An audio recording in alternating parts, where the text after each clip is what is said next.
ഇസ്സൈനസ് അബ്ദുള്ളയിലെ തൂബടി മഷ അല്ല എന്നുള്ള പാട്ടിനെ മിമിക്ക് എഴുതിയ പാട്ട് വളരെ പോപ്പുലർ ആയിട്ടുള്ള പാട്ടാണ്. അത് രണ്ടുപേരും പാടാൻ മിമിക്ക. പണ്ടത്തെ പോലെയല്ല ഇപ്പോഴുള്ളലുവ, കറുത്തലുവ, വെളുത്തലുവ, പച്ച നിറത്തിൽ പുത്തനലുവ, റവ മൈദ നെയ്യ് ഷുഗറും ചേർത്ത് ഉണ്ടാക്കുന്ന കോഴിക്കോടൻ ഹലുവ, പെണ്ണ് കാണാൻ വരുന്നവർക്ക് കൊടുക്കും കലക്കൻ ഹലുവ, അത് ബദാം ചേർത്ത ഹലുവ, ഹലുവ തിന്ന് ഷുഗർ കൂടിയാൽ ഉടനെ കൊടുക്കും ഉലുവ, അത് വറുത്ത് പൊടിച്ച ഉലുവ, മമ്മൂക്ക ഗ്ലാമറായതും ലാലേട്ടൻ സൂപ്പറായതും അതെന്തുവാ ഈ ഹലുവ,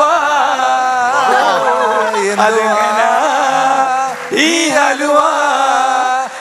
റഹ്മാന് ഓസ്കാർ കിട്ടുവാൻ കാരണം ഈ ഹലുവ.